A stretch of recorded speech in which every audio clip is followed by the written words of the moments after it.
Ed, there you go. Take the microphone. That's yours to keep. Well, not to keep, but Oh, right, for the thanks. duration. I won't mind just getting to know you a little bit because I've never spoken with you before, and I like to get a feel for people. I don't do any like clickbait or any shit like that on my channel. I'm not interested in that. Okay. I'm interested in the person behind the gloves. All right. That's kind of like my style. So first of all, I'd like to say a massive welcome, first time guest, the juggernaut, the heavyweight, Joe Joyce. Welcome. Oh, thank you. Good to be here. A fighter, I'd say, that is extremely underrated. I've just had the pleasure. Until last night. Listen, no, it wasn't. It wasn't for me. It was before that. But the casuals, I'd say, underrated you. I've been watching you for a while. I spoke to people that have sparred you, that have quite rightly said it doesn't matter how he looks outside the ring. When you get in that ring with him, it's a completely different story. So in your words, talk to us about that fight last night. It was an exciting fight. It was tough in bits. I had to dig deep to get the round because he was not going anywhere. I was thinking maybe 7-8. That's when I started being effective and catching with the shots. And I think his eyes opened up. And I was thinking, oh, the ref's going to have a look now, anytime now. And like he didn't, he just carried on. So I was like, okay, big, go back to work.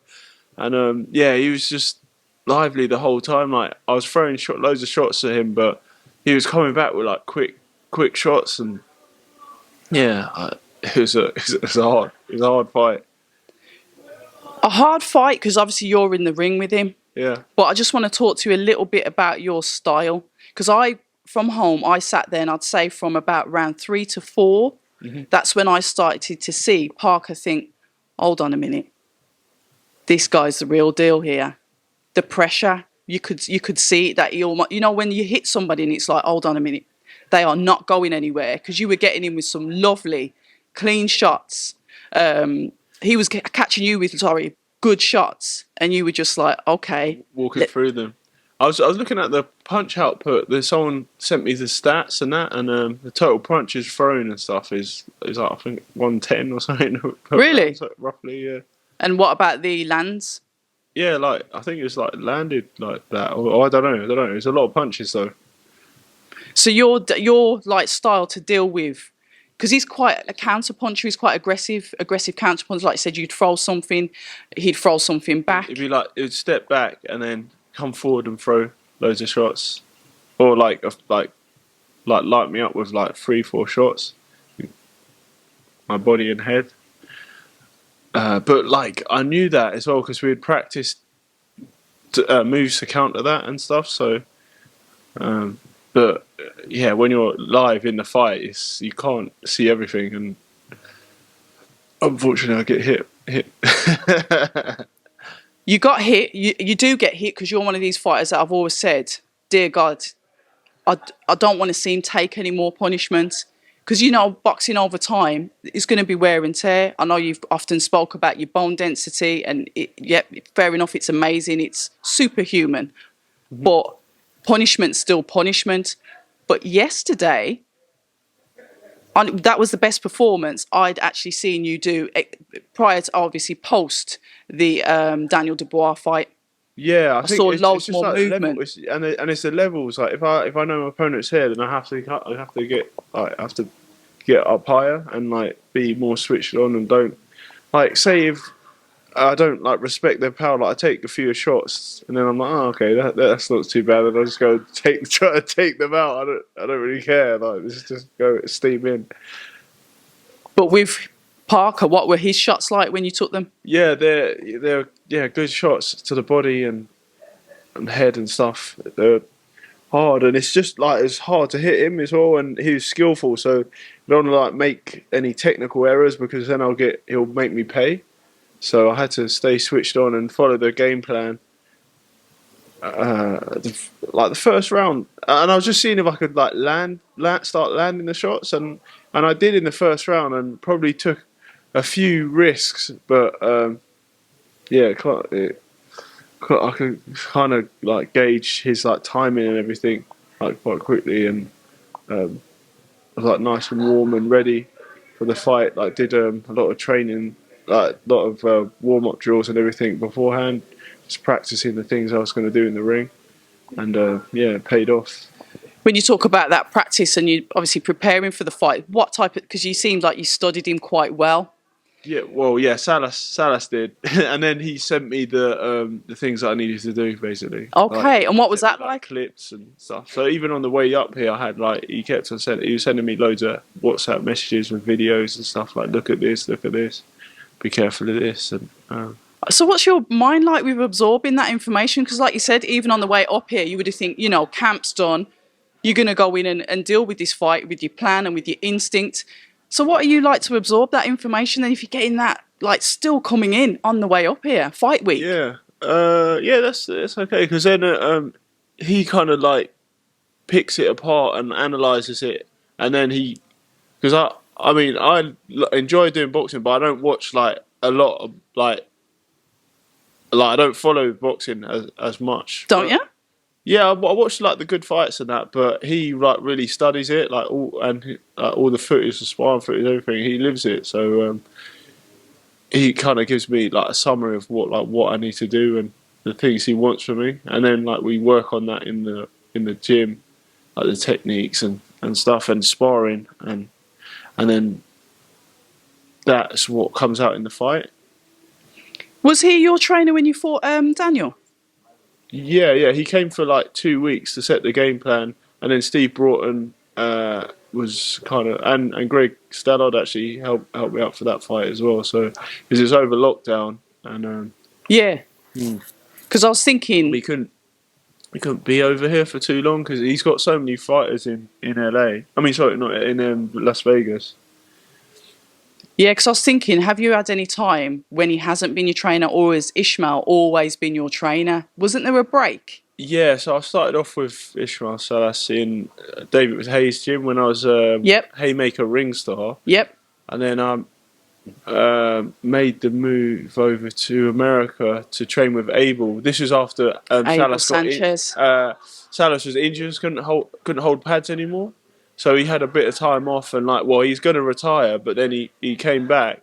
But I was in that time I went to train with Abel Sanchez with Golovkin, train alongside Golovkin and that and then came back because I was kind of like living out of.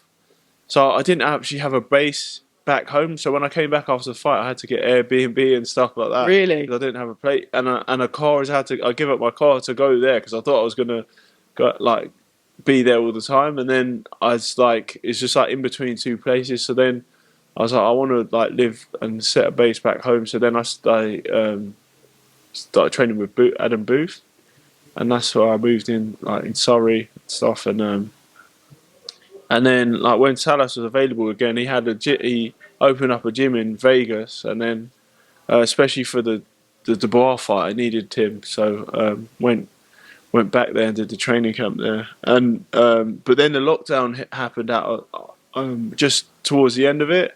I was in a great place, and then came back, and then it got postponed, like pushed back like 3 times, and then on the fourth time, and had it in that church house, like not in front of that many people. Wasn't pay per view either. Yeah, I remember. The only reason why I ask about Ishmael is I'm saying that I can see the similarities in performance. I could see there was a break, and I was trying to like rationalise in my head why was there a difference. It was good. I picked up, I mean, Abel Sanchez and Adam Booth are great coaches, so definitely picked up things from there. But like, I mean, I think of Abel Sanchez, he strengthened my strengths and that, whereas Adam Booth was more like kind of more twitchy and stuff, which is, but then they're both like got different styles, but they don't kind of suit what I need. And like Salas definitely gets out what I need, like a technical Cuban style and using biomechanics and rhythm and stuff. And I'm like really enjoying what I'm doing. I like to see you two together, and you've just hit what I was going to kind of like ask. What is it about Ishmael? Why do you continuously go back? You stay with him, And like you said, it's the way he teaches, it's the style that he uses. And it's a Cuban connection because like throughout my career, so I've had Juan Hernandez Panada, who he like gave me that vision that I could be successful in sport, and like at the time we were doing athletics and I was going to do a long jump, triple jump. But when I started boxing, he was like, "Oh, you need to go to Cuba," and so I took myself to Cuba and stayed at his brother's house and trained for 3 weeks, 21 days, and then I came back, I think I won the ABA. I won the ABAs and then got onto GB. So then that was like key, like where I could see like the levels of boxing because there they wrote the textbooks, the encyclopedias of boxing. The coaches go in and because they're already educated because they got their schooling system free. So like they're like the top of the league in like sports, medicine, and like stuff like that. So they properly go in on like the training and exactly how to stand, exactly how to throw a punch, and like it's like a martial art. So they give you like the application. So if you throw such and such, then you can block and counter with such and such. So it's like it proper breaks it down, and that was like key to like get me to the next level. And then when I met Salas, it was like the same kind of thing. So I already knew, philosophy and like the detail that I need to perfect like the perfection and the detail. Well, we saw that, you know, in like I said, in your performance. I said it to your mum shortly ago that I tweeted, and I'll quite openly say this, that a lot of heavyweights are going to be calling in sick tomorrow. Moving forward, because that's the only way that we're going. Mm-hmm. You've made a statement in your fight last night. I did aim to. And you definitely did. Twitter was going mad. I'm surprised you're not actually trending on there at the moment. It's all right. Sorry. I'm going to make the guy. I've got a second, I'm got a second, yeah? Yeah, You're in the middle of something? You're in the middle of something or what?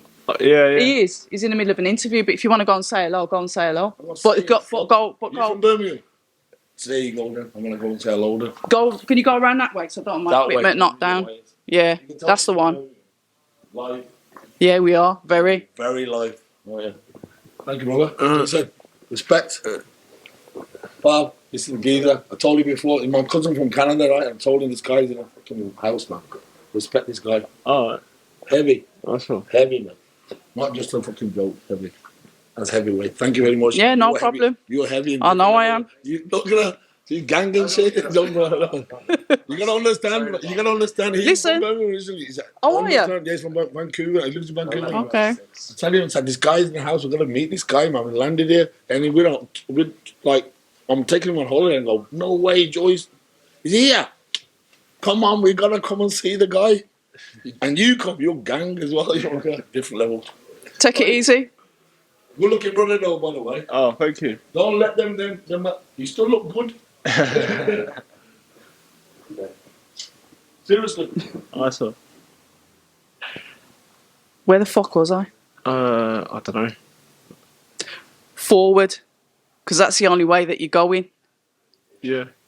What's next? I've got to ask it. Names in the mix, because your name's in the mix. Usyk. Yeah.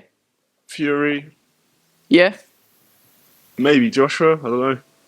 What are your thoughts on those three fights then? So Usyk, because obviously you fought him before, amateurs. Like I said, it's whatever, but you've still shared the ring with him. If Usyk and Fury don't want to fight me, I'll be elevated to WO champion anyway. If they don't want to fight me, and then from there I can defend it or whatever. So there's options. It's good. How's it feel to finally have those options? Because I remember you saying, look, world title is what I want. I remember the point where it was to the point where AJ vacate this and let you and Usyk go at it. That never happened. And here we are. So how's it feel now to be like, your foot is in that door? Yeah, it feels really good. And just gonna recover now, have a holiday and chill out. And but it looks like I'll probably be back out in March. Okay. You're going to have the Christmas off then? Yeah, Well, yeah. I'd say the Halloween and the Christmas now because we're Yeah. autumn and winter. But it's been a pleasure. Kind of like I didn't expect to have you as a guest, but you are somebody that I have been chasing. Yeah. Yeah, no worries. It was good. October Red Boxing with the lovely Joe Joyce. Until the next time, and what a win. Thank you. Pleasure. Thank you. Hi, and thank you for watching October Red Boxing. Like, subscribe, and tap the bell for notifications. You can also find us on Instagram at October Red Boxing and on Twitter, October Red UK. And remember, at October Red, we stay ready.